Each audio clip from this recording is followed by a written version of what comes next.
So exciting things to share today. We finally got in our curriculum. I know it's kind of late for some people.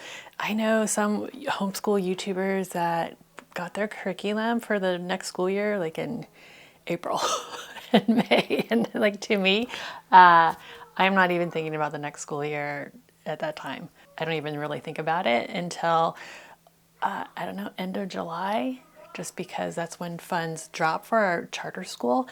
But I'm excited to share with you what we got. Did I forget to introduce myself again? I'm Xuan from the Homeschool Front blog, and this is my YouTube channel, Life in the Trenches, where I share all things about homeschooling. So let's get to it.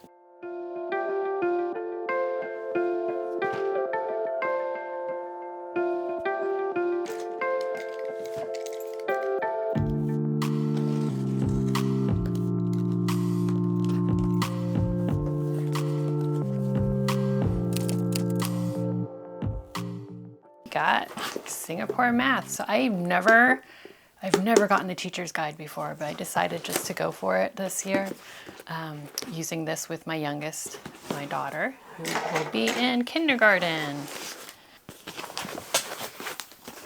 So I'm excited to get the whole set and to try it out. I've always been very hesitant, like I said, about getting the whole set, but now I have it. But I don't think we're going to use the test because she's just in kindergarten. Maybe she just does it for fun, but not as a test. She's more of a workbooky. She likes doing all this stuff, whereas my boys do not. So we have a little bit of a different approach with them. So I think that's why I decided to go with the teacher's guide and the textbook, etc.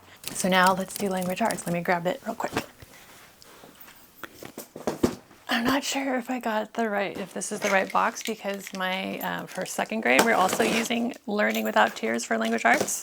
Again, I went with the whole set, which I usually don't do, but this time I did. So this is Handwriting Without Tears, and we have letters and numbers for me, and we also have Building Writers. We have a writing journal, which we don't really need, but I just got it because it just came with the set. We do have like our little writing journals. They're like these little Mead notebooks that the kids write in and draw pictures. So we do have that, but I'll try using this as well. And with all three of my kids, we do poetry memorization from IEW. For language arts, we're also going to do Jot It Down. I'm going to do that for both of my kids. Maybe I should have made a video with like family subjects, but it's just the way it goes. Editing Sue in here. I just realized that I forgot to mention Duo ABC, which is the app that we use for my daughter and my son to learn how to read, and it's totally free, so I'd highly recommend Duo ABC. And then for science, we are going to use Generation Genius, which we've used in the past, as well as science kits. We ended up getting the Generation Genius science kits, and then I have a couple more science kits from last year that we are finishing up. We also have Seasons of Field from Beautiful Feet Books, and it is secular. So I know a lot of people shy away from Beautiful Feet Books because in the past a lot of their material had Christianity incorporated into it. You know, this company is based here in California. You know, most of the homeschoolers here in California homeschool through charter schools, and charter schools are part of the public school system. A lot of people in California here were not buying any of the books because school funds wouldn't cover it, and it gets expensive.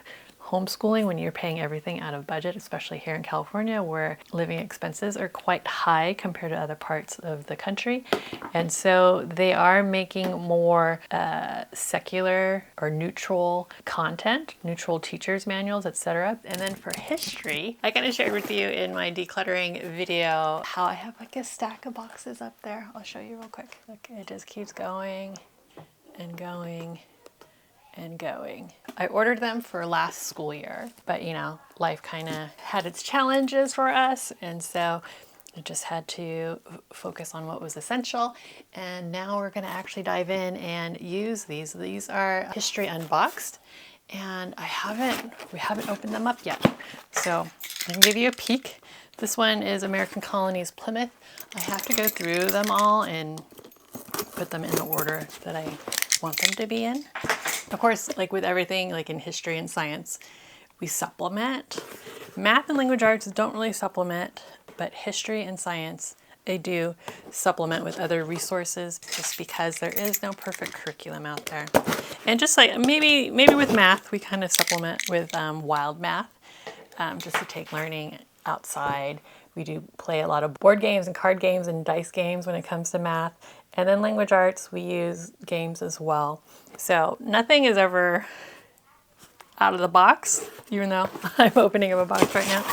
This one is geared for 5 to 9-year-olds, and this will be something that I will be doing with my youngest kids.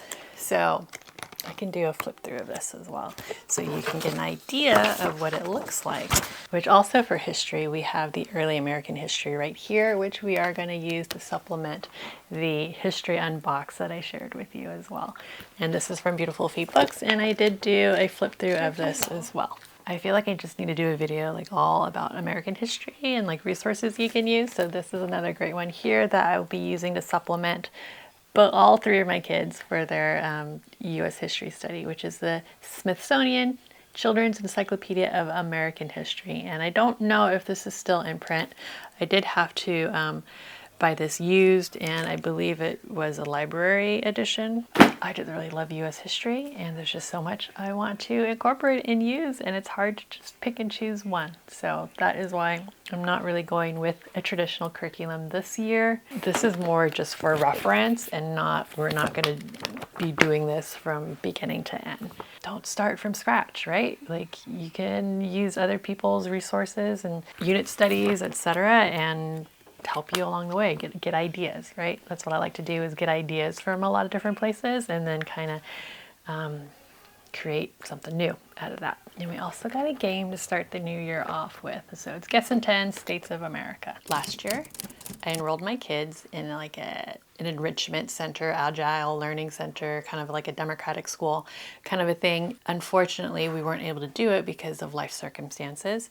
But this year, she's going to be in that class, so she's really excited to make friends and to learn new things. And then also PE will be swim most likely, and possibly the ninja parkour class. Art is just what we do at home. We do a lot of art, different art projects, and plus with history and language arts, you can incorporate art really easily, even math, even science, like all the subjects, we incorporate art. So I'm not going too deep with her. Like, I really don't feel like you need curriculum for kindergarten.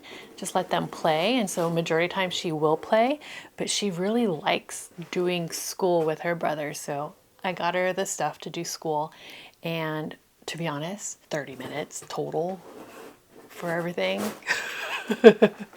And we plan on like doing like book work at least 2 times a week, maybe 3. I mean, learning happens all the time. You don't need workbooks and textbooks, and you don't need to show your work to actually be learning anything. So I'm gonna share with you in a future video my plans for not planning. So stay tuned to that too. So if you're interested in taking a peek to what my other kids are going to be doing this year, make sure you check out this playlist right here that I've set up. It does have some videos from last year as well. So now I need to figure out where to put all this stuff, because as you can see, things are kind of packed. And if I showed you my closet right here, our junk cabinet, that needs to be organized as well. So I better get to it. Ciao.